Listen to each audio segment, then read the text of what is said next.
79쪽에 이모곤란이 왜 없어요? 정말 나한테 왜 그래요? 지난주에 이어서 우리 1882년이 이모년이고요. 이 이모년에 어떤 일이 있었냐면 우리가 지난주에 봤죠. 뭐 맺었어요? 조미 수호통상조약을 맺은 겁니다. 조약 두 개 있어요. 1876년에 강화도 조약 맺고 1882년에 조미 수호통상조약을 맺은 거야. 지난주에 얘기했어. 그러면 82년에는 조미 수호통상조약 말고도 어떤 사건이 있냐? 이때가 82년이 이모년이고 이모년에 군인들의 반란이라는 뜻입니다. 군인들의 반란, 이모군란은 그러면 군인들 어떤 군인들입니까? 자, 이건 누가 일으킨 사건? 일단 누가 일으킨 사건인지는 알아야 돼요. 90군인이 일으킨 사건이에요. 그럼 99인들은 왜 군대 반란을 일으켰느냐? 여기 봐봐요. 우리 1870년 정부가 강화도 조약을 맺고 개화 정책을 실시하잖아요. 그때 개화 정책의 일환으로 정부가 처음으로 뭘 만들었냐면 신식군대인 별개군을 만들었어요. 근데 별개군 만들고 99인대가 군단이 우리 지난주에 했지 군단이 5개였는데 이 5군형을 2개 이 군형으로 줄이면서 정말 많은 사람들이 실업자가 됐고 그나마 남아있는 이 군형의 군인들한테도 월급을 주지 않았습니다. 어느 정도로 월급이 밀렸냐면 1년치나 밀렸어요. 1년치나. 여기 그래서 1년치 밀린 급료를 그나마 한 달을 미리 주겠다고 해서 그나마 군인들이 참고 갔는데 그 한 달치를 주는 것조차도 제대로 주지 않았다는 얘기예요. 그렇기 때문에 지금까지 쌓였던 불만이 폭발하면서 일어난 사건인데 여기 보시면 중요한 대목이 90군인들만 봉기하는 게 아니고 여기 누가 들어갑니까? 도시 빈민들이 합세한다는 말이 나오잖아요. 이 말이 뭐냐면 이 도시 빈민이 누구냐면요. 오군형에서 잘려가지고 실업자들도 되게 많았어요. 여기에. 알겠어요? 오군형에서 잘려서. 그리고 일본이 경제 침탈하면서 수많은 민중들의 생활이 약화됐기 때문에 군인이 아니었던 일반 시민들 중에도 일본에 대한 감정이 굉장히 안 좋았던 거죠. 해서 일어납니다. 1882년에 90군인이 봉기했고 여기에 도시 빈민이 합세했다. 자 그러면 사건은 어떻게 되냐? 먼저 이들이 그냥 사람이 아니에요. 군인이기 때문에 이 반란이 무서웠습니다. 무기를 가지고 먼저 일본 공사관과 궁궐 선생님 왜 궁궐을 습격해요? 당시 90군인들에게 월급을 줘야 되는 모든 관직이 다 누구였냐면 민씨였는데 민씨가 누굽니까? 자 고종의 와이프가 민비잖아요. 그 민비 오빠들 사촌 오빠들이 정말 어마어마하게 비리를 저지르고 있었거든요. 그러니까 이 모든 악의 축을 90군인은 누가 생각했냐면 민비라고 생각했어요. 그게 맞는 말이었고 민비가 있는 궁궐에 간 겁니다. 민비를 죽이겠다고. 그런데 이때 민비는 먼저 자기가 정보를 알고 있었기 때문에 궁녀 복장으로 갈아입고 왜 90군인들이 민비를 죽이러 가는데 민비 얼굴을 몰라요. 이때는 뭐 사진이 있는 게 아니니까. 그래서 그냥 왕비 옷을 입으면 걔가 왕비인 줄 알았던 거지. 그러니까 민비는 옷을 바꿔 입고 도망갑니다. 도망가고 90군인들이 도저히 고종의 말도 듣지 않으니까요. 여기서 누굴 데려오냐면 90군인들이 지지했던 사람이 누구죠? 흥선대원군입니다. 그래서 흥선대원군이 다시 궁궐로 와서 이들의 난을 진압시켰어요. 그러면 99군의 난을 진압시킨 사람이 흥선대원군이었기 때문에 흥선대원군이 다시 권력을 잡게 되는 거죠. 재집권 다시 권력을 잡았다. 그리고 이들이 90군인들이 주장했던 대로 이들의 요구를 들어주는 게 바로 신식군대인 별개군을 폐지했죠. 그리고 오군형을 부활했어요. 그러면 실업자로 잘랐던 군인들이 다시 복귀하게 되는 거죠. 그 다음에 여기 보면 통립기무화문을 폐지했다. 즉 정부의 개화 정책을 다 없었던 것으로 뭐 하는 겁니까? 돌려버리는 겁니다. 돌려버리는 거예요. 그래서 결과적으로는 뭐라고 나냐면 정부의 개화 정책이 중단됐습니다. 왜? 홍선대원군이 그걸 약속하고 90군인들이 그 약속을 듣고 해산했어요. 하지만 도망갔던 민비가 몰래 소식을 전하죠. 민비가 청나라에 보냈던 인물이 누구냐면 김윤식이라고. 우리 김윤식 지난주에 배웠죠. 정부가 개화 정책하면서 어디에 파견했습니까? 청나라에 파견한 사절단이 뭐였어요? 영선사였죠. 청나라 영선사로 갔던 인물이 김윤식한테 소식을 전해서 청나라에 군대를 데려와라. 청나라에서 군대를 데려와서 우리나라의 90군인들과 자기 시아버지 흥선대원을 데려가라. 라고 해서 결국엔 청나라 군대가 들어옵니다. 개판 오분적인 거 알겠어요? 자기네 나라 백성이죠 어쨌든. 근데 걔네들이 외국 군대를 불러가지고 지금 진압하고 있는 게 민비의 클라스입니다. 결국 청나라 군대가 개입해서요. 군인들의 반란을 진압하고 흥선대원군을 청나라로 납치했다. 장난 아니죠. 사실 흥선대원군이 이때 들어와서 민비가 살았다는 걸 알았지만 90군인들의 흥분을 가라앉히기 위해서 민비 죽었다고 공포하고요. 며느리 장례식 치러요. 그랬더니 이제 며느리가 들어와서 시아버지를 청나라로 납치하게 가는 정말 개판 5분 전인 사건들이 일어납니다. 그래서 여러분이 기억할 거 1882년에 이모곤란은 누구? 청나라군대와 함께 들어와서 도망갔던 민비가 다시 돌아옵니다. 돌아와서 흥선대원군은 청나라로 납치되고요. 다시 민씨 세력이 권력을 잡게 되는 겁니다.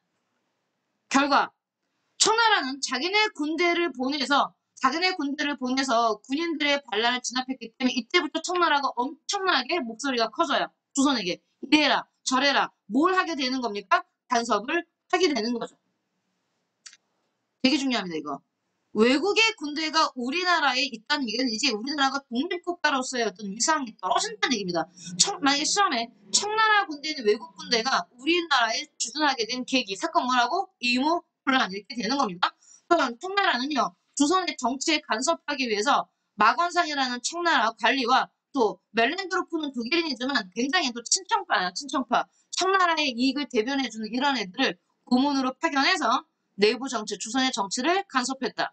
그럼 이목을 어떻게 외우실 거냐면 여러분 이렇게 외울 겁니다. 임제 이렇게 외우세요. 이게 뭐냐면 이모곤란 때 맺은 조약 재물포조약 이렇게 임제 이렇게 외우세요. 임제. 그러면 재물포가 어딥니까? 지금의 인천이에요. 인천에서 선생님 이모곤란은 청나라 군대가 들어와서 끝난 건데 왜 조선은 하필 이게 끝나고 일본과 조약을 맺어요? 여러분 기억나요? 90군인들이 제일 먼저 간 곳이 어딘냐면 일본 공사관이야. 일본 공사관을 불태웠어요. 일본 공사관이 불태우면서 일본인 몇 명이 다치거나 죽었단 말이야. 그러니까 일본이 거기에 대해서 배상해라. 니네가 우리 공사관 죽이고 니네가 외국인 교관도 죽이고 우리 일본인들 괴롭혔으니 배상금을 지불하게 된 일본한테 배상금 지불하고 그 다음에 더 중요한 게 있어요. 일본이 이 재물포조약으로 뭐라고 말하냐면 야 이제 니네 못 믿겠어. 조선에 나와 있는 일본인들 너희 못 믿겠으니까 우리 일본인을 지키기 위해서 일본 군대를 파견할 거야. 오케이. 어머 선생님. 그러면 이모곤란이 끝나고 나서는요. 외국의 군대가 2개나 들어오네요. 그럼요. 여기 다시 보세요. 여기 보면 전쟁에 이모곤란 끝나고 청나라 군대가 조선에 주둔하죠. 일본군도 들어옵니다. 그래서 이모곤란의 결과는 여러분이 뭐라고 외우셔야 돼요? 화면 보면서 외우세요. 이모곤란의 결과를 뭐라고 외우냐면 청나라 군대와 일본군, 즉 다른 한마디로 외국 군대의 조선 주둔 이게 뭐 때문이라고? 이모곤란 때문입니다. 청나라 군대, 일본 군대 다 조선에 들어옵니다. 어떤 사건 때문에? 이모곤란 때문에. 외웠어요? 외우세요. 임제, 이모곤란, 재물포조약. 또한 그걸로 끝나지 않아요. 하나의 조약이 더 있죠. 청나라는 우리한테 더 많은 걸 요구합니다. 그러니까 우리가 군대 보내줘서 너네 군인들 반란 진압됐으니까 이거 맺어 이거 조총 상민 수륙 무역 장정. 지금 이름 너무 길어요. 조선과 청나라의 상민, 즉 상민은 장사하는 사람들이 수륙, 바다와 대륙에서 장사할 수 있게 만든 조약. 조총 상민 수륙 무역 장정. 그러면 1882년에 조약이 2개나 나와요. 미국과 맺은 조밀 소통상 조약. 청나라와 맺은 조청상민 수륙 무역 장정. 외우셔야 됩니다. 몇 년이라고요? 1882년. 이모곤란의 결과가 너무 중요한 거 뭐라고? 2개. 재물포조약과 외국 군대 조선 주둔. 오케이? 자, 이모곤란으로 다시 권력 잡은 거 또 누구야? 민비야. 흥선대원군 납치당했어. 기억하고 있어 지금. 이때까지 1882년. 왜? 우리 2년 뒤에 뭐 할 거야? 1882년이 이모년. 84년이 무슨 해입니까? 갑신년엔 정변은요.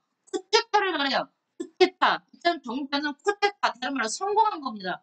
이모곤란은 반란이었기 때문에 실패한 사건이지만 갑신정변이 일단 성공한 사건이에요. 끝이 뭐로 끝났으니까. 정변. 2년 뒤에 갑신정변 가기 전에 갑신정변의 배경을 하기 위해서 우린 이모곤란 이후 1882년 이후 조선 정부는 어떻게 바뀌었는지 한번 봅시다. 생각해봐요. 이모곤란 전까지 고종은요. 그나마 강화도 조약을 맺고 뭔가 꿈이 있었어.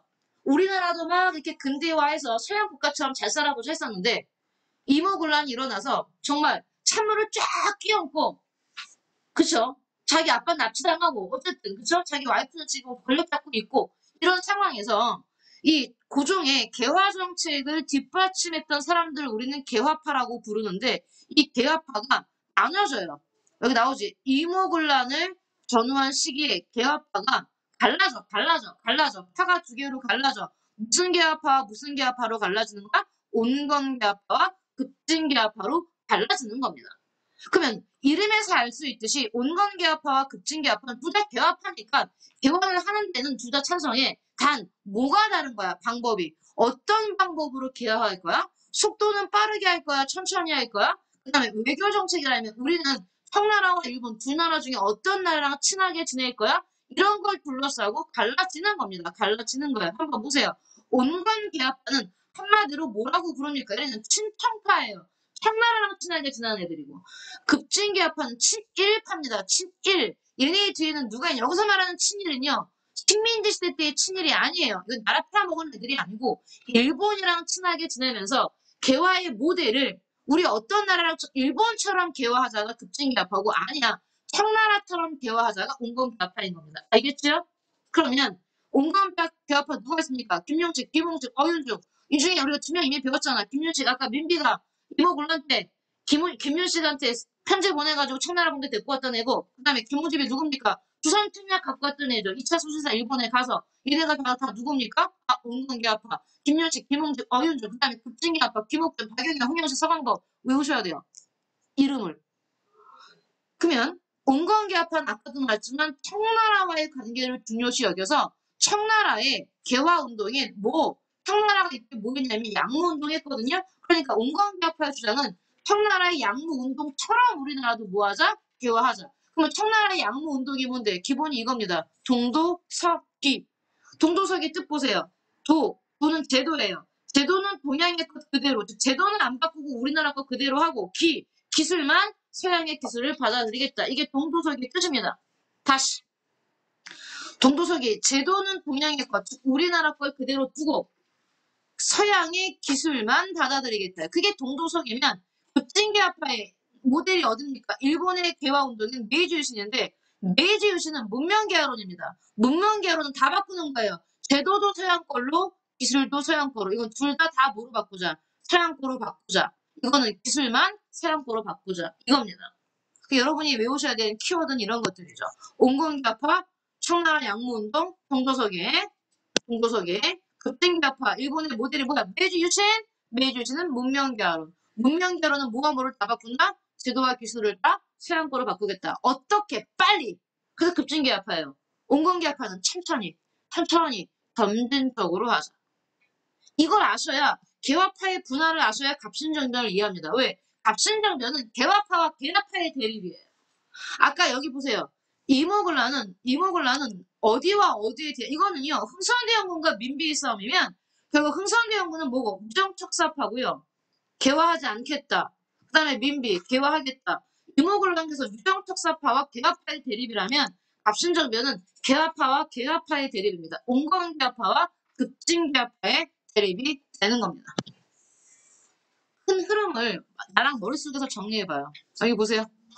큰 흐름을 정리하자고요. 지금 우리가 여러분과 내가 하는 게 큰 흐름을 정리하면 자 1876년에 우리나라 최초의 근대적 조약인 강화도 조약을 맺어요. 정부가. 그죠? 강화도 조약을 맺고 나서 이제 어차피 우리는 강화도 조약을 맺었으니까 뭐 해야겠습니까? 개화해야겠죠. 사실 고종이 강화도 조약을 맺을 때 그걸 뒷받침했던 사람들이 바로 누구냐면 바로 개화파예요.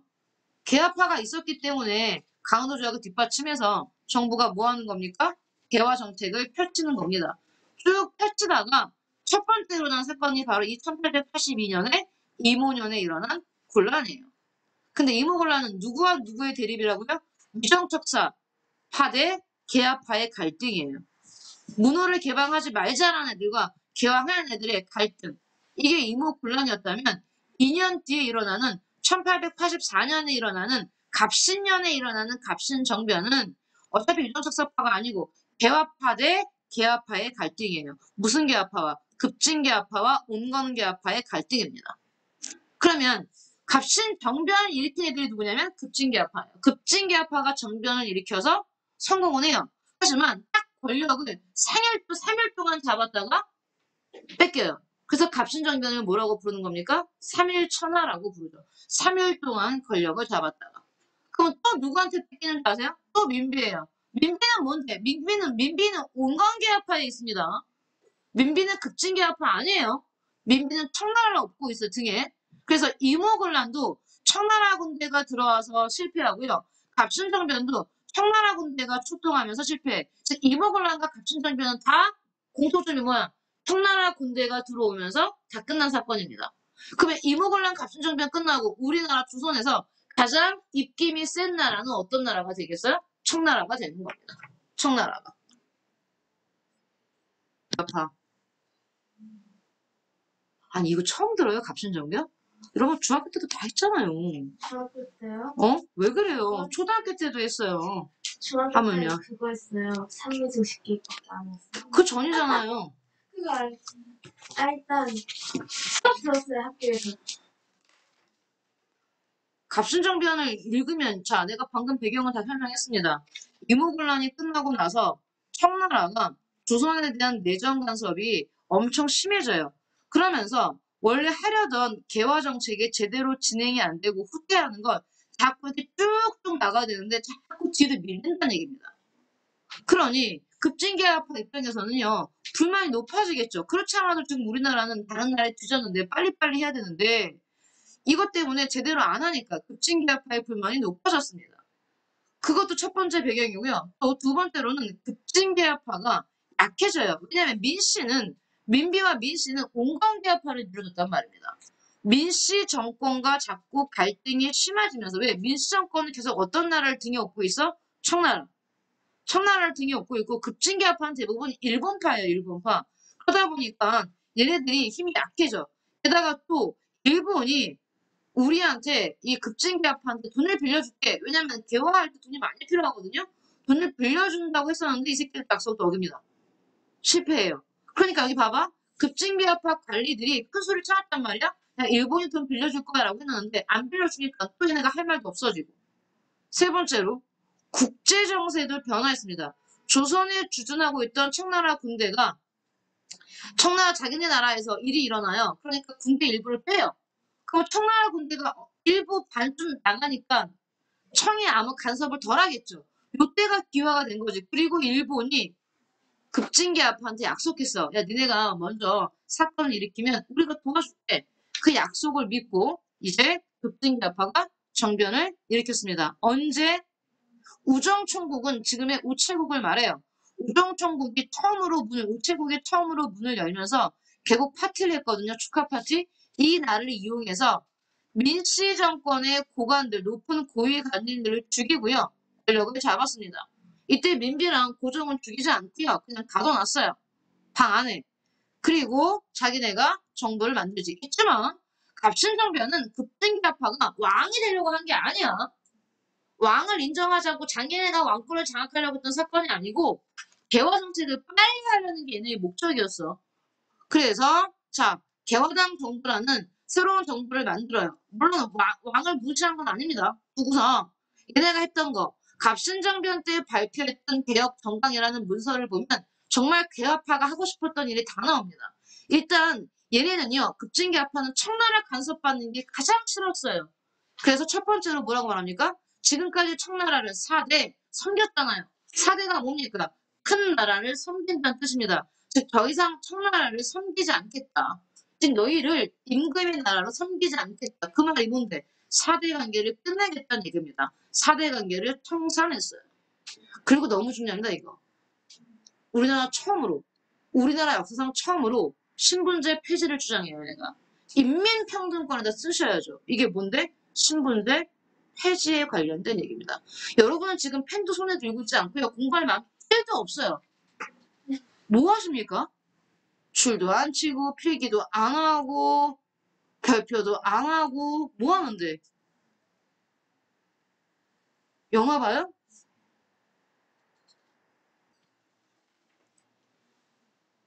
얘가 왜 중요하다고? 최초야. 우리나라 최초. 처음 나왔어요. 역사상. 최초로 우리나라 역사에서 신분제 폐지를 주장했던 사건 1884년에 갑신 정변입니다. 그럼 선생님 실제로 신분제가 폐지되는 건 언제예요? 이건 주장만 한 거고. 실제로 신분제가 폐지된 건 10년 뒤예요. 정확히 10년 뒤. 1884년에 10년 더 하면 언제입니까? 1894년이죠. 1894년이 갑오년입니다. 갑오개혁 때 신분제 폐지돼요. 1884년에 주장해서 1894년에 신분제가 폐지된다고요. 이때가 무슨 해라고요? 이때가 갑오예요. 갑오. 1894년이 갑오년, 1884년이 갑신년입니다. 갑신년. 갑신년에 주장해서 갑오년에 실현된다 라고 보시면 됩니다. 또한 인재를 뽑을 때 능력에 따라 뽑자, 신분에 따라 뽑지 말고 그런 얘기입니다. 하지만 3일 만에 실패한댔죠? 이것도 누구의 간섭으로 실패한다고요? 똑같이 청나라 군대의 개입이죠.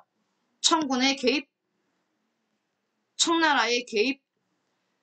그 다음에 일본군도 약속을 지키지 않았어요. 그래서 아까도 말했지만 3일 만에 실패했다. 그리고 이걸 일으켰던 급진개합파는요. 몇 명은 도망가고 몇 명은 국내에 남아있다가 국민들한테 백성들한테 돌 맞아 죽어요.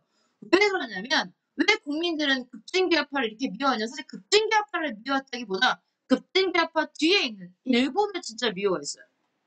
너무나 많은 피해를 봤기 때문에. 김옥균, 박영효 등은 일본으로 도망갔다. 그러면 이모군란에 이어서 청나라가 갑신정변 때도 군대를 보냈기 때문에 좀 더 심해지죠. 갑신정변이 청나라의 간섭은 이모군란 때보다 더 심해져요. 더 심해집니다. 다시 민씨는 권력을 잡았고요. 그러면 아까 스님이 어떻게 요랬습니까? 이모군란이 끝나고 임제라고 외웠잖아요. 이모군란 제물포조약. 그러면 갑신정변이 끝나고 맺은 조약은 두 개입니다. 우리는 갑텐이라고 외웁니다. 갑텐. 갑신정변, 텐진조약. 갑신정변, 텐진조약. 네, 텐진조약과 어떤 내용이 나오냐면요. 우리나라에 나와 있었던 청나라와 일본 군대가 우리 언제 군대 나왔죠? 이모군란 때 나왔죠. 이모군란 때 청나라 군대 들어왔고 일본 군대 들어왔는데 그 군대가 일단 동시에 야 이제 일단 빠지자 조선에서 군대 철수하자. 대신에 나중에 조선이라는 나라가 또 군대를 부탁할 수 있잖아요. 조선이 만약에 군대 파병이라는 건 군대를 보내달라고 군대 파병을 요청하면 서로 통보하자. 이 말이 뭐냐면 이런 얘기입니다. 자, 여기 보세요. 만약에 여기 조선이 있어. 조선에서 만약에 청나라한테 야, 너네 군대 좀 보내줘라고 조선이 청나라에게 군대 파병을 요청하면 청나라가 조선에 군대를 보내주기 전에 일본한테 미리 얘기해 주는 거야. 야, 조선이 우리한테 군대 보내라고 하는데 그럼 너네도 보내. 이게 왜 이러냐면요. 조선이 군대를 청나라한테만 보내달라고 하면 청나라만 군대를 보내면 청나라의 힘이 조선에서 세질 거 아닙니까? 그건 일본이 싫다는 얘기입니다. 우린 싫어. 조선을 우리는 같이 먹어야지 이겁니다.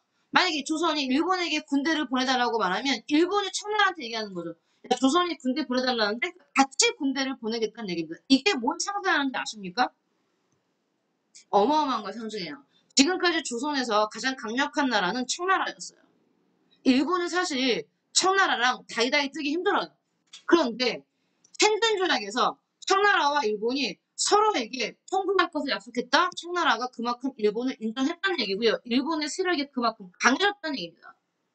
그걸 보여주는 겁니다. 텐든 조약. 진짜 중요합니다.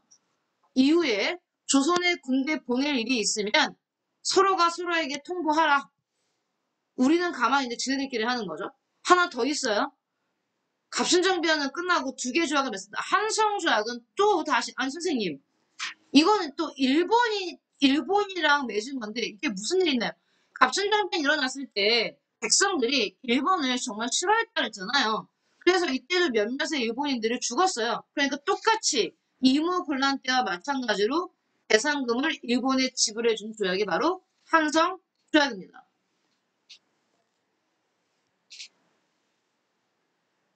이모군란 때 뭐 맺었다고요? 제물포조약, 임제, 갑신정변 때 조약 두 개나 된다. 두 개. 갑텐, 갑한. 갑신정변 때 맺은 건 한성조약과 텐든조약. 한성조약은 조선과 일본이 맺은 조약. 텐든조약은 청나라와 일본이 맺은 조약입니다. 텐든조약은 청나라와 일본이. 여러분 외우세요. 이해하시면서. 그러면 갑신정변의 의의는 뭘까? 의의는요, 아까도 말했지만 우리 역사상 처음으로 신분제 폐지를 주장합니다. 신분제가 폐지된 사회가 바로 어떤 사회인데? 근대국가 아니겠어요? 그러니까 근대국가를 만들기 위한 어떤 정치사회 운동이었다. 이게 의의고요. 한 게 있어요. 너무 일본에게 매달렸어요. 일본에게 의존했는데 일본이 우리를 배신할 줄 몰랐던 거. 또 하나, 일반 백성들이 그렇게 일본을 싫어했어요. 그래서 민중의 지지를 받지 못했습니다. 자, 급진기아파는 정말 조선을 위해서 이런 운동을 벌였는데 정변을 일으켰는데 결국 백성들이 호응하지 않았기 때문에 백성들한테 맞아 죽는다니까요.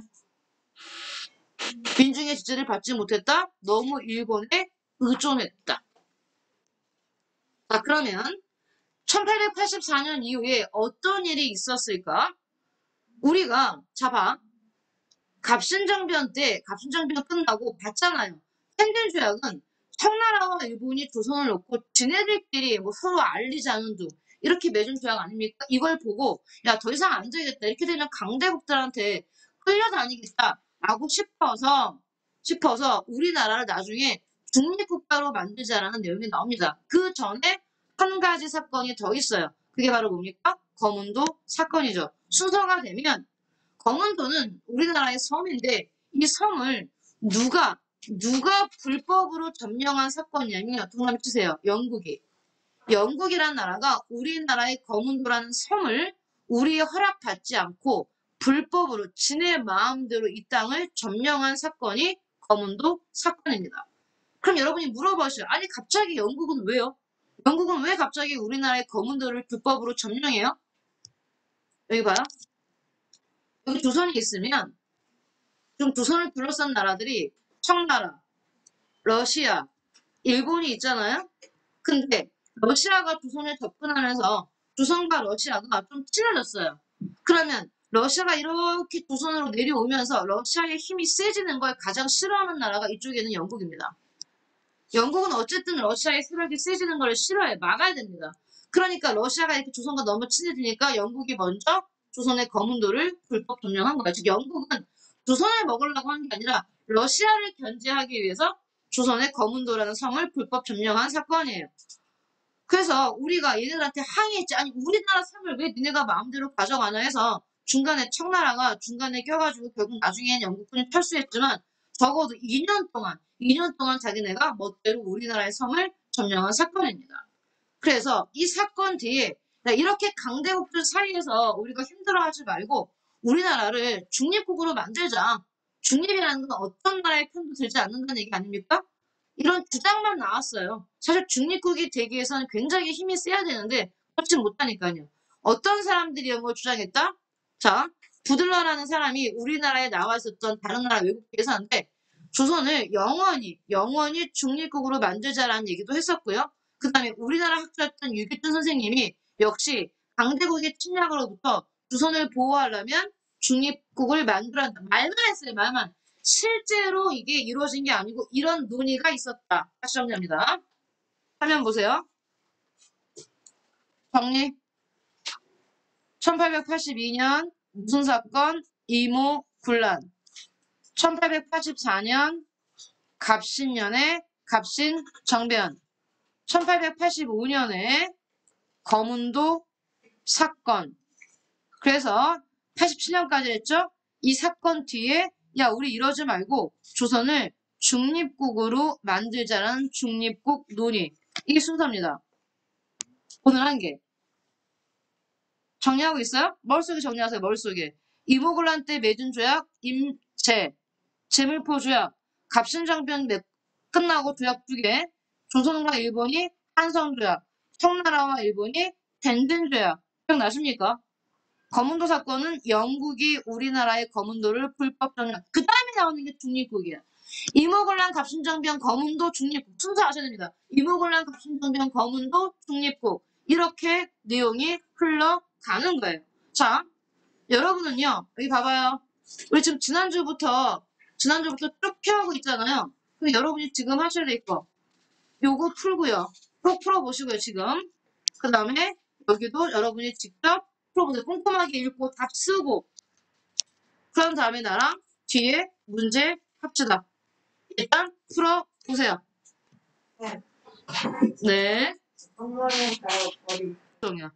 자, 보세요. 우리가 지금 1880, 오늘 1882년, 이모년, 이모군란, 1884년, 갑신년, 갑신정변, 1885년, 검은도 사건, 오케이?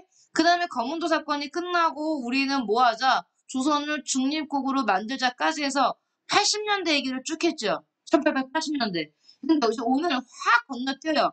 84년 갑신정변 때 처음으로 신분제를 폐지하자 주장했댔지. 근데 정확히 플러스 10년을 더하면 1894년이 바로 무슨 해입니까? 갑오년이에요. 외우세요.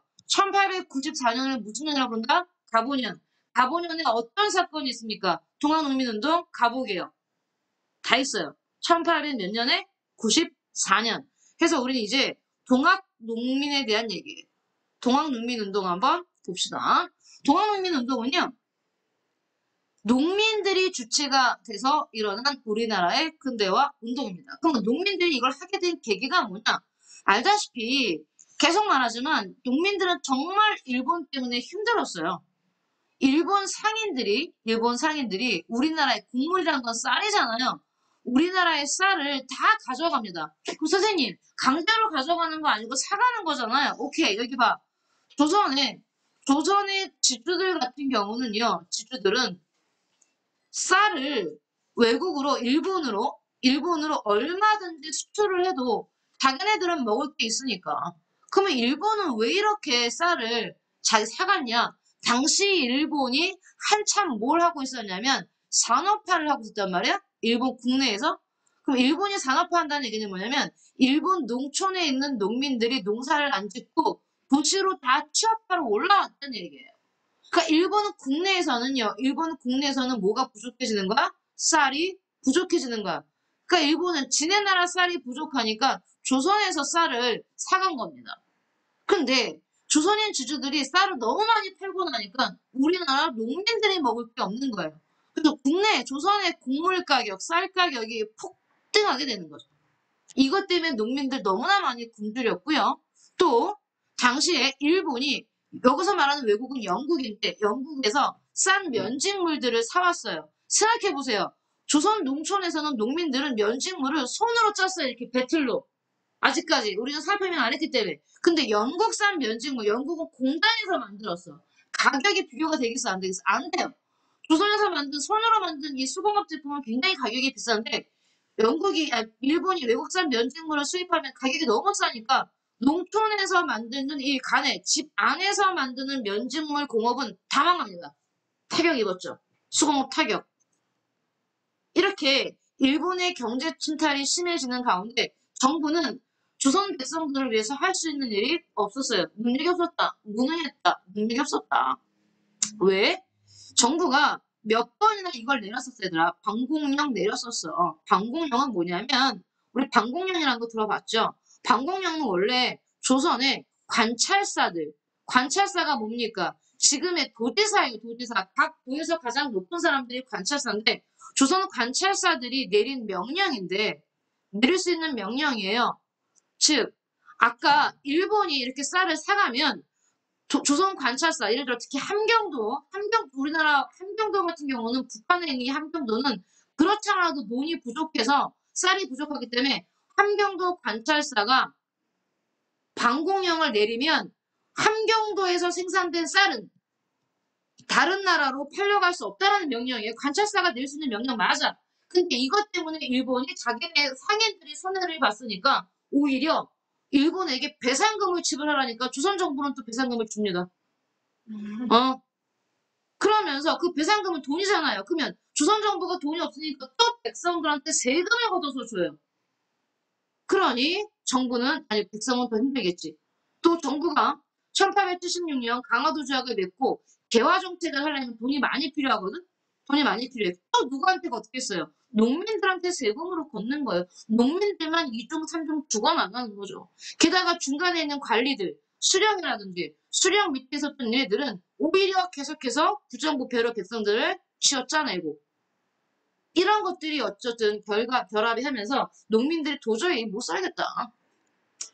그러는 가운데 농민들을 중심으로 이렇게 퍼져나갔던 종교가 바로 동학입니다. 동학이란 종교가 만들어진 건 조선 후기였죠.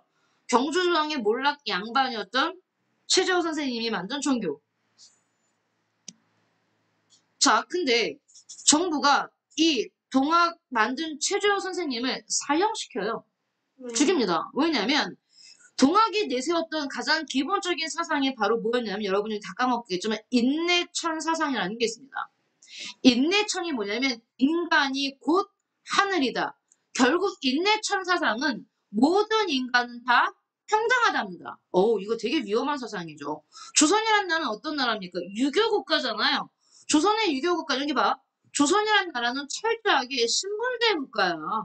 왕이 있고, 양반이 있고, 중인이 있고, 평민이 있고, 노비 같은 천한 사람들이 있는데, 지금 동학이 뭐라고 말했어? 아니야! 모든 인간은 다 하느님의 자식, 평등해라고 말하잖아. 이건 신분제를 완전히 부정하는 거예요. 이걸 인정할 수 없잖아. 그러니까 최재호 선생한테 무슨 제목으로 최재호 선생님을 사형시켰냐면 세상을 어지럽힌다. 아니 백성들한테, 일반 백성들한테, 농민들은 백성들한테 야, 인간은 모두 평등해. 왕이나 양반이나 다 평등해. 노비도 평등해. 이런 무시무시한 생각을 가르치니까 세상을 어지럽히고 나라를 어지럽힌다는 그런 대목을 지어서 최재호 선생을 사형시키고요. 동학이라는 종교를 금지시켜요. 믿으면 다 잡아가뒀습니다. 그래서 여기 봐. 일단 이때까지는 이미 죽었어. 최재호 선생은 이미 죽었는데 이건 뭐야? 여기 봐. 신원이란 말이 뭔지 알아야 돼. 여기 보면 교조 신원 운동이가 나오잖아요. 교조는 교주를 말해요. 교주. 교주 누구? 최재호. 최재호 선생님의 신원이라는 얘기는 들어봐. 죽은 사람을 살릴 수는 없으니까 지금 동학 교도들이 주장하는 건 우리 최재호 교주님은 억울한 누명을 쓰고 죽었으니 세상을 어지럽히지 않았다. 그런데 정부는 죽었지만 이미 사형당했지만 그럼에도 불구하고 최재호 선생님의 누명을 벗겨달라는 얘기입니다. 그게 신원이에요. 억울하게 죽은 사람의 누명을 벗겨달라. 교조 신원운동을 벌이는 겁니다. 죽은 사람을 살려달라고 한 얘기가 아니에요. 그 다음에 두 번째 주장은 뭐야? 억울하게 죽은 최재호의 신원을 회복하고 두 번째 동학을 지금 불법시켰다 했죠. 다시 합법화 시켜달라는 얘기입니다. 동학을 마음 놓고 믿을 수 있게 해달라. 두 가지를 주장하는 겁니다. 교조 신원과 동학의 합법화를 주장하면서 동학이라는 종교를 믿는 농민들이 어디에 모였냐면 충청도 삼내라는 곳에서 모여서 집회를 여는 거예요. 평화적으로. 이렇게 구호 외치는 거야. 억울하게 죽은 최재호 이렇게 알겠어? 무슨 말인지? 동학을 합법화 이렇게 모인 거야. 그리고 더 나아가 동학은 여러분 조직이 있어요. 동학 조직이 있기 때문에 조직의 간부들이 서울에 가서 서울에 누가 있으니까 왕이 있으니까 고종한테 가서 상소를 올리자. 우리는 나라를 어지럽히려는 게 아니다. 라는 상소를 올리자라고 하고 두 번째 집회가 열린 곳이 삼내가 아니고요. 두 번째 동네가 어디냐면 보은입니다. 충청남도 보은이라는 도시예요. 왜 이게 중요하냐면 처음에 봐봐. 처음 삼내에 모였을 때는요. 동학 농민들이 주장하는 건 단순히 종교의 자유를 달라는 종교운동이었죠. 삼내 집회 때는. 하지만 보은에서 모이면서부터는 생각이 달라져요. 잘 들어. 삼내 집회 때까지는 단순한 종교운동이었어. 근데 보은 집회를 거치면서 농민들이 어떻게 생각이 바뀌냐면 오케이. 종교의 자유도 달라는 거지만 더 중요한 게 있다고 생각해요. 진짜 문제는 지금 이렇게 정부가 우리를 탄압하고 이러는 것들은 조선이라는 나라가 신분제 국가이기 때문에 그런 거 아니야? 즉 정치적으로 사회적으로 생각이 바뀌어요. 너무 중요합니다. 충청도 보은 집회부터 동학의 성격이 단순한 종교운동이 아닌 정치개혁, 사회개혁 운동으로 바뀌기 시작한다. 꼭 기억해. 다시 동학의 집회가 삼내 말고 보은 집회 때부터 단순한 종교의 자유를 주세요여서 이제 뭐로 바뀌어요? 신분제 폐지해야 되는 거 아니야?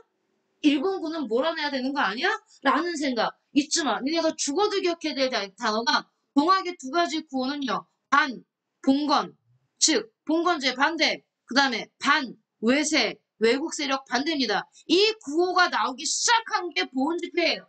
그 봉건제의 반대는 뭐다? 봉건제가 뭔데? 신분제야. 신분제 반대한다는 얘기입니다. 반봉건의 뜻은. 기억하세요. 반외세는 일본 세력 물러가라. 이게 종교니 정치니 정치잖아. 신분제 폐지하고 외국 세력 물러가라는 얘기는 정치적 운동이야. 이런 구호가 처음으로 등장하기 시작한 거 뭐라고요? 보훈지표입니다. 알겠어요? 그래서 동학농민운동은 단순한 종교운동을 우리가 배우는 게 아니에요. 이건 지금. 자, 동학농민운동의 전개로 가볼게요. 보훈집회를 거쳤고요. 그 다음에 이 고부라는 동네 좀 더 큽니다. 고부가 더 큰 도시인데 고부에서 드디어 농민들이 이건 단순히 집회였잖아. 보훈 집회가 아니야. 이제 농민들이 무기를 들고 일어나는 사건이 고부 농민 봉기입니다. 왜냐하면 이 고부를 다스리는 관리가 고부군의 우두머리 조병감이라는 인물이 있는데요.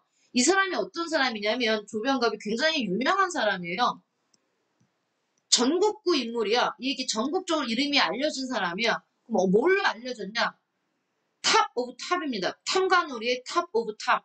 그래서 전국 지방에 있는 탐관오리들이 얘한테 배우러 가요. 와, 어떡하면 그렇게 농민들한테 세금을 10배를 걷어? 대단하다, 이렇게. 정말 엽기적인 인물이에요. 엽기적인 인물. 얼마나 엽기적이냐면, 자, 저수지가 있었거든요? 저수지 이렇게 물이 있잖아요. 그럼 조명감이 지나가다가, 저거 마음에 안 드네? 그 농민들한테 일을 시켜. 다 메우래요. 흙으로. 저수지를 없애래. 그 농민들 또 다 없앴어. 그랬더니 좀 지나가다 다시, 왜 우리 저수지가 없지? 다시 파래요. 또 농민들이 파. 그 다음에, 물을 끌어오래요. 끌어왔어요. 이 물은 내가 끌어오라서 끌어오니까 이제부터 이 저수지에 있는 물을 쓸 때마다 물세를 내. 농민한테도 물세를 걷어. 엽기죠. 자기네 엄마 생일 기념으로 또 뭘 만들어요. 또 그걸 지네가 농민들이 만들게 해놓고 농민한테 또 세금을 걷어요. 정말 최고였습니다. 전국 0.001% 최고의 통과놀이. 그래서 전국의 나머지 나쁜 관리들이 얘한테 배우러 왔다니까요. 그 정도로 유명한 조봉갑이 고부의 군수였단 말이에요. 그러니 고부군에 살았던 백성들이 얼마나 힘들었겠어요. 그쵸? 여기 보면 이 만석부가 바로 아까 말했던 그 저수지야. 이 미친 새끼가 이 저수지를 쌓게 하고 물세. 원래 이 물은 자연적인 하천에 있는 강물인데 강물세를 받는 거야. 이 미친 새끼가. 수세를 강제로 진사하는 등 비리와 수탈의 전국 탑이었다. 알겠니? 전국 탑. 근데 운명이 얼마나 대단하냐면요. 봐봐요. 이 고부군에 최악의 관리가 있었다면 또 고부군의 동학 당부가 누구였냐면 또 강직하기로 유명한 누굽니까? 동학하면 떠오르는 우리 누굽니까? 목부장군 전봉준이었어요. 최악의 관리와 최고의 지도자가 같은 동네에 있었어요. 이런 역사적 사건이 일어나겠죠. 알겠어요? 누가 있었다고 고부군의 우두머리가? 동학 우두머리? 전봉준 장군입니다. 그러니까 전봉준이 도저히 안 되겠다. 이런 새끼를 두고서는 어떻게 백성들이 살겠냐 해서 각지 동지들한테 동학에 있는 동지들한테 편지를 보내요. 이때 전봉준이 보낸 편지가 사발통문입니다. 사발통문은 사발이라는 게 접시예요. 접시. 동그란 접시. 여기 봐. 이렇게 있으면 편지에다가 이렇게 원으로 내가 여기다가 예준이 이름 쓰고 소미 이름 쓰고 유림 이름 쓰고 쭉 이렇게 뺑 둘러서 이름을 쓰면 만약에 입에 관리들 손에 넘어가도 이 중에 누가 우두머리인지 모르겠죠. 만약에 편지를 쓸 때 여기다가 접주, 전봉준 누구 쫙 쓰면 제일 위에 이름 쓴 사람이 최고 우두머리인지 금방 알 거 아닙니까? 근데 이렇게 원으로 뺑 둘러 이름을 쓰면 누가 우두머리인지 모르잖아. 이렇게 쓴 거야. 써서 보낸 거야. 동지들한테 도와달라. 우리 모여서 이 미친 새끼 조병감 한번 쫓아내보자. 사발통문을 돌려서 같이 함께 봉기할 것을 호소했습니다. 그래서 드디어 모였어요. 드디어를 잡고 많은 동학 농민들이 고부 관청에 같이 그래서 한 방에 점령했어. 그 조병갑은 태포당지 농민들 잡아놨어. 잡아놓고 조병갑이 만든 이 저수지, 이 피눈물 흘리는 저수지를 없애버렸죠. 하지만 아직까지 동학 농민들은 사람을 죽이거나 때리거나 이런 게 아니고 조병갑을 때려 죽이겠다는 게 아니라 정부한테 요구하는 건 뭔데? 조병갑 같은 이 비리 관리를 체포해서 처벌을 하고 새로운 관리를 보내달라는 거였습니다. 그러자 조선 정부가 오케이 조병갑이 그렇게 나쁜 놈이야? 그럼 우리가 잡아갈게. 그 조병갑을 서울로 데려가요. 데리고 새롭게 효임으로 군수를 보내서 자 우리가 이제 조병갑 처벌할 테니까 니네 이제 마음 놓고 관리들 믿고 집으로 돌아가. 집에 갔습니다. 갔더니 어떻게 된 줄 아세요? 조병갑이 지금까지 비리를 저질렀다는 걸 농민들이 보고 하니까 정부에서 그걸 조사하라고 안 했어라는 건 지금으로 치면 뒤에 조사하러 뒤에 보낸 관리가 바로 누구냐 이용태라는 인물인데 이용태가 누구야? 얘 역시 뇌물로 관직을 사내요. 얘가 내려와서 조병갑의 비리를 조사하라니까 이용태가 가서 한 일은 조병갑의 비리를 조사하는 게 아니라 조병갑을 가두고 동학농민운동을 일으켰던 고분농민 봉기를 일으켰던 농민들 다 조사해. 이름까지 누구 아들 누구 해가지고 서울에 올려요. 그래서 결국엔 정부는 조병갑은 승진시켰어요. 군수에서 더 높은 중앙관리가 되고 조병갑 돌아가 더 승진되고 오히려 농민들을 모여서 잡아가지고 시작합니다. 약속 안 지켰죠. 뭔 약속을 지켜. 뒤통수를 이렇게 대단히 때렸는데. 이래서 농민들이 바뀌어. 나 좀 봐. 오케이. 우리가 대화를 했잖아. 분명히 말로 정부한테 요구했잖아. 근데 정부는 뭘 했니? 조선 농민들한테. 뒤통수 때렸잖아요. 이제 방법은 하나예요. 무기를 들어야지. 그죠? 그래서 이제부터 전남 무장이라는 동네에서 농민 군대를 조직하고요. 봉기합니다. 오케이? 다시 고부간청을 습격해요. 그리고 이때부터 쭉쭉 나갑니다. 백산이라는 동네에서 모여가지고 농민들이 지켜야 될 4대 강령, 그 다음에 동학농민의 경문 발표하고 쭉쭉 가요. 황토현 전투 좋습니다. 황토현 전투와 황룡청 전투에서 누굴 이기냐면 관군을 이긴다는 얘기인데 이거 그냥 보면 안 돼. 이 말이 뭐냐면 생각해봐. 지금 농민들이 군대를 만들었다고 했지만 농민들이 들고 있는 무기가 뭐겠니? 농기구야. 총이 아니고 농기구라고. 반면에 관군은 국가의 군대야. 얘네들은 제대로 된 무기를 갖고 있을 거 아니야? 근데 얘네들이 붙었는데 농민군이 다 이겼다? 그럼 니네 생각을 해야지. 지금 그게 어떻게 가능해요? 생각해봐. 정부의 군대 역시 군인들 역시 다 뭐겠니? 얘네 다 농민이에요. 조선은 군대를 누구만 갔어? 농민만 군대 갔잖아. 얘네도 다 농민이야. 그럼 농민군과 단군이 목숨 걸고 싸웠겠어요? 아니에요. 얘네도 농민들의 편이에요. 누구보다도 잘 알고 있어요. 이 관리들이 얼마나 싸고 빠졌는지를. 제대로 저항 안 합니다. 합세하지 나중에. 그러니까 황토현 전투 다 승리하는 거죠. 어떻게 이루어집니까? 다. 동학농민운동에서 황토현, 황룡천, 황으로 시작하는 전투는 막 다 뭐 한 거야? 우리가 이긴 거야. 농민군이 이긴 거야.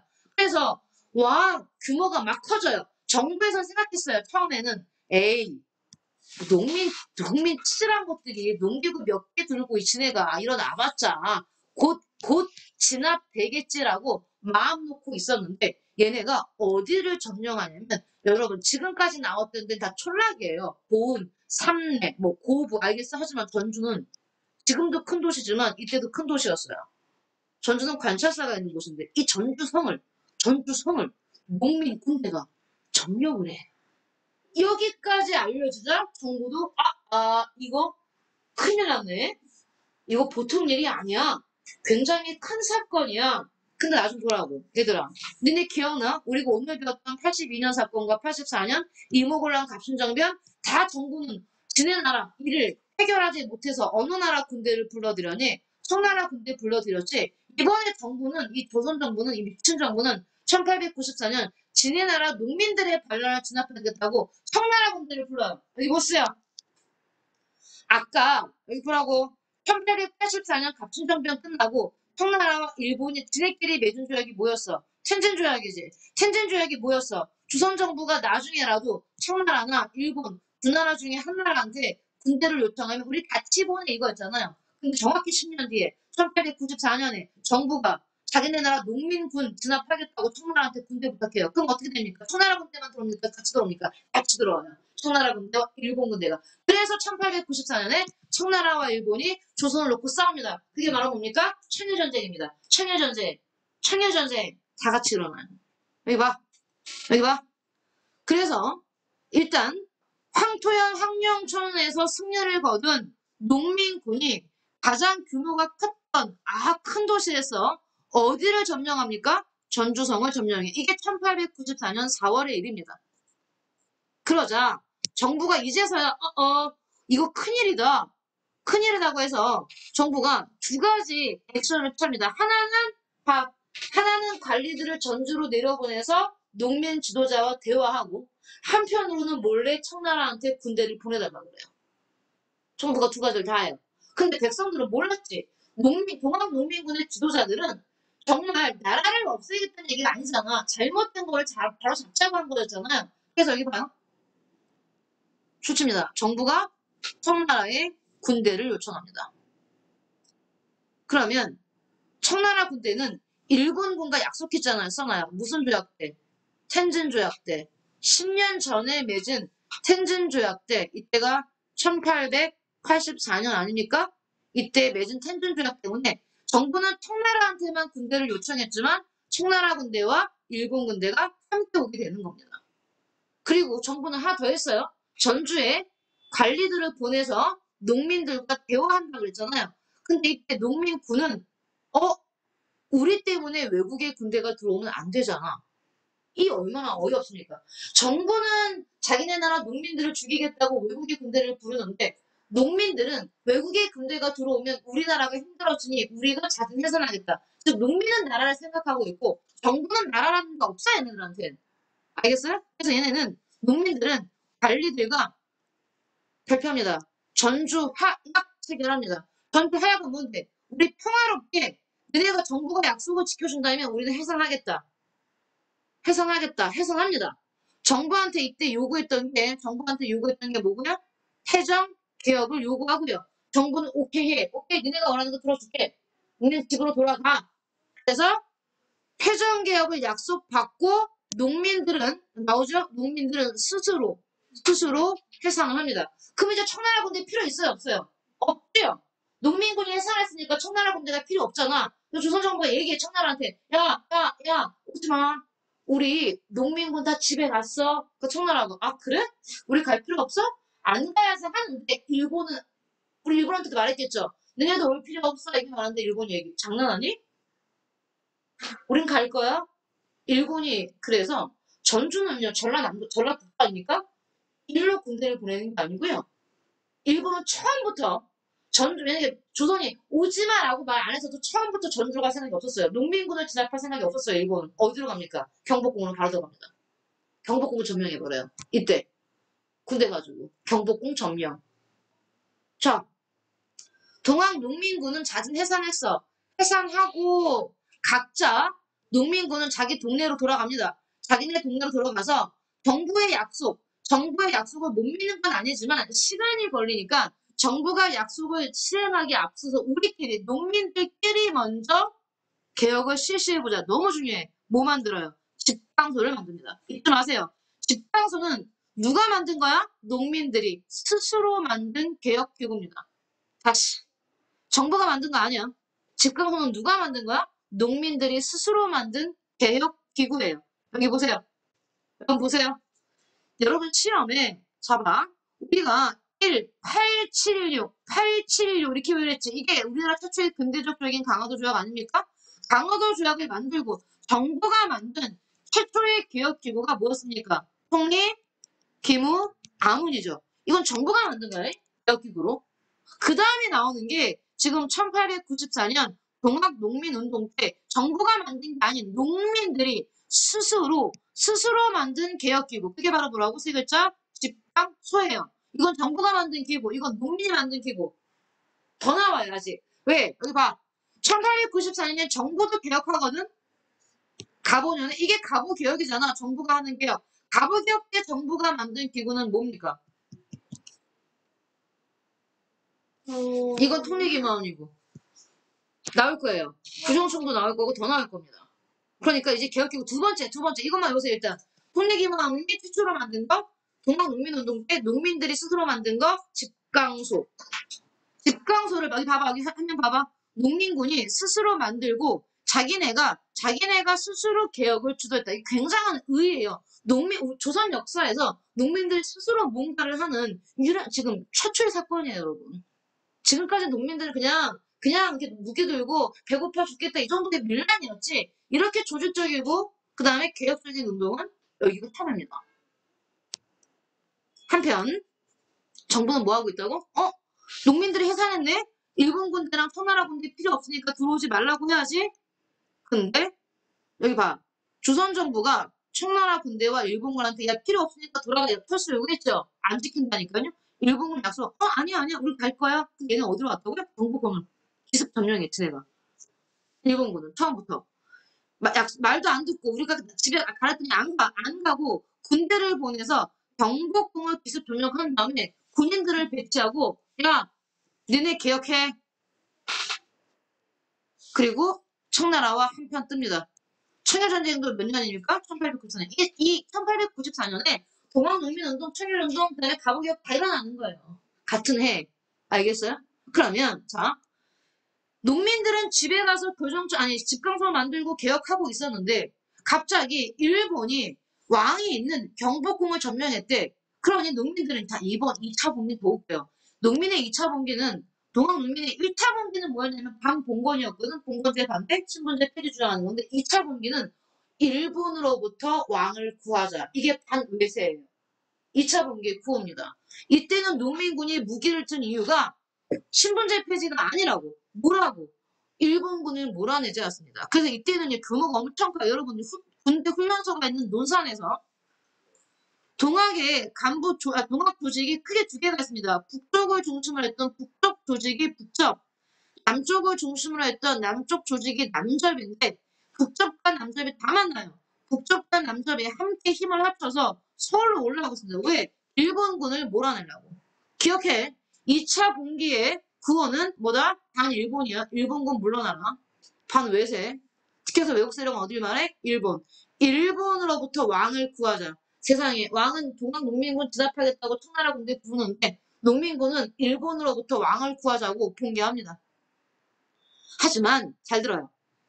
서울로 북상할 때 봐. 농민군이 남쪽에서 쭉 서울로 올라갈 때. 근데 지금 서울로 왜 올라간다고? 왕을 구하자고 올라가잖아. 근데 왕은 어떤 명령을 내리는 줄 아니? 왕은 최신 무기로 무장한 일본군을 보냅니다. 일본군과 조선의 관군이 연합해요. 해서 올라오는 무기도 없는 농민들을 따발총을 다 쏴죽여요. 어디서? 우금치에서 싹 죽어요. 너무 많이 죽어요. 지금도 우금치 피냄새가 난다고 합니다. 너무 많은 농민이 죽어서. 여러분 동학농민 1차 분기 때 농민이 승리했습니다. 황전투 승리했어요. 황룡춘, 황토연. 그 다음에 전투성 먹었지. 하지만 2차 분기에서는 농민은 완전히 패배. 다 죽어. 왜? 이때는 누가 있기 때문에? 일본군이 있기 때문에. 알겠어요? 우금치 전투 별표합니다. 지금도 우금치에서는 피냄새가 난다는 이 우금치 전투. 너무나 많은 농민이 죽었어요. 일본군과 관군 연합부대에게 패배하는 게 11월 달이죠. 아까 4월 달에 1차 분기였는데. 그러니까 봐봐. 정리해보자. 1차 분기 전주성 점령과 전주 하야. 다시 일본군을 취하고 2차 분기하면서 2차 분기 때 다 죽었다고. 그 다음에 동학의 최고 지도자였던 전봉종세는 이 사람을 신고하는 꼭 그런 배신자들이 있죠. 결국 일본군한테 체포됩니다. 체포당하고 사형당하죠. 전봉준 동학 농민군 지도자는 체포당하고 남아있는 살아남은 농민군 그 다음에 몇몇 자녀 세력은 결국 일본군에 의해서 다 진압됩니다. 동학농민 운동이잖아요. 실패한 사건입니다. 운동. 실패했지만 정말 많은 결과를 갖고 왔던 그러한 동학농민운동. 왜냐면요. 유일해요. 우리나라 개혁운동 중에 토지제도를 개혁하자고 주장하는 건 동학농민운동밖에 없습니다. 왜? 이 농민들이 일으킨 운동이기 때문에 토지에 정말 관심이 많습니다. 알겠어요? 자, 여기 풀어보시고요. 계속 갑니다.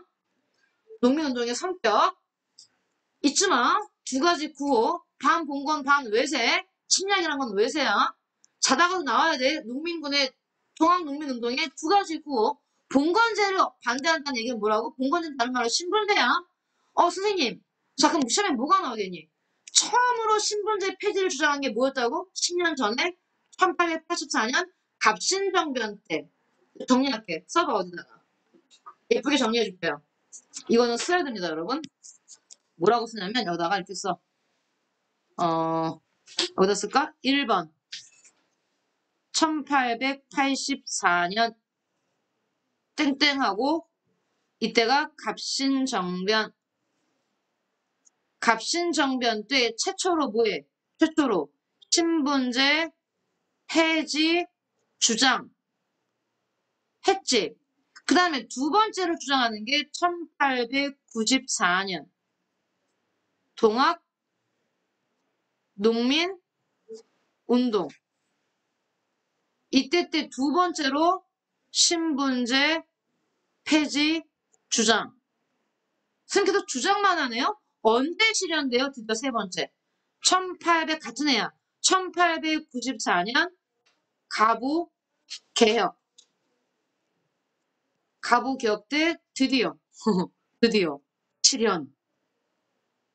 즉 뭐야? 신분제가 폐지된다는 얘기입니다. 그래서 우리나라 신분제에 대한 내용 알아두세요. 갑신정변 때 처음 주장해, 동학농민운동 때 두 번째로 주장해, 가부개혁 때 실현되는 겁니다. 알겠어요? 여기 나오잖아요. 여기 보면 영향이 뭐라고 나와? 동학농민군들의 요구가 가부개혁 때 일부 반영되었다. 이거 얘기하는 거야. 신분제 폐지. 이게 받아들여지는 거야. 알겠어요? 여기에요, 여기. 그리고 몇몇 남은 세력은 나중에 우리가 일본의 식민지가 됐을 때 이제 의병이 되는 거죠. 항일 의병이 들어간다. 오케이. 자, 세 번째, 네 번째 개혁기구 나오죠. 여기 보세요. 여기 봐봐. 여기. 이거 보여요? 교정청과 뭐? 공급기무처. 좀 정리해 줄게. 여기 봐. 개혁을 하기 위한 기구가 나와. 처음으로 나온 게 아까 말했던 1876, 1876년 우리가 뭘 맺어요? 저 강화도 조약을 맺지요. 강화도 조약을 맺고 정부가 어디다 쓰세요? 정부 개화 정책 때 처음으로 만든 뭐가 나옵니까 이제? 이게 통리 기무 아문. 이게 처음 나온 우리나라 최초의 개혁기구야. 두 번째로 나오는 게 지금 1894년 모때 농민들이 동학 농민 운동 당시에 정부가 아니라 농민들이 만든 농민의 자치 스스로 농민 자치적으로 만든 개혁기구가 집강소. 자, 그 다음에 세 번째로 나오는 게 가부기업도 나올 거예요. 일단 여기까지 써보세요. 두 개. 두 개 써놓고 어디 뒷등에다가 나머지 두 개를 더 배운 다음에 넣으면 여러분 시험 폼에 들어가는 개혁기구 4개 다 나오는 겁니다. 통일기무하면 집강소, 교정청, 군국기무청. 다시 뭐라고? 통일기무하면 집강소, 교정청, 군국기무청. 4개밖에 없어요. 개혁기구. 여기 보시면 썼어? 소미? 집강소까지 써요. 우리 다음 주도 이렇게 계속 하면 좋겠죠? 그러니까 너네는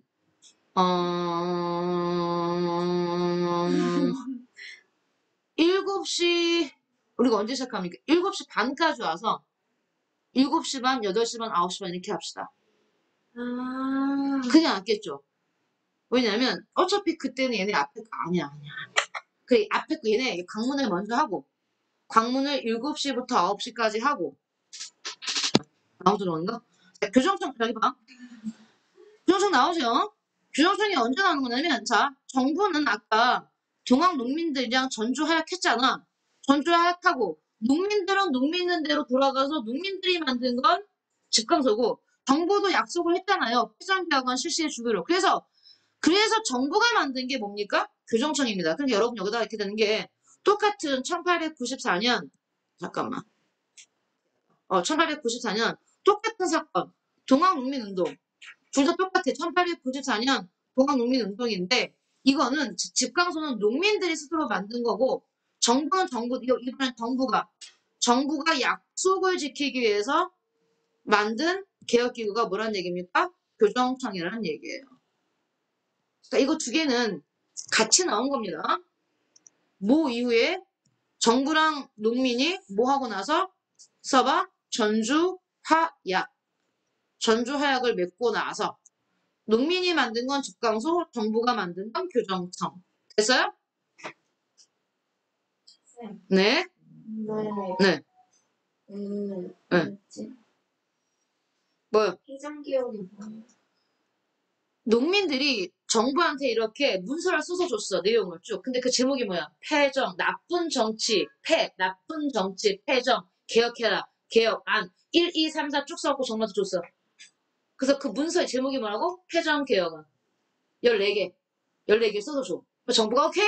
약속 지킬게. 그 약속의 일환으로 만든 기구가 뭐란 얘기야? 교정청. 이건 정부가 만든 거고. 집강소는 농민들이 기다리면서 우리도 일단 우리끼리 만들어서 한번 해보자 만든 게 집강소. 오케이? 됐어요? 자, 그 다음에 마지막에 나오는 이 궁극기무처는 언제 나오는 거냐면요. 우리 오늘 여기까지 할게요. 다음 주에 이어서 선생님이 그럼 일단 이제 여러분 정리가 기억기구는 3개 정리된 거죠? 그 다음 주에 이어서 마지막에 중부터 나가고 그 다음에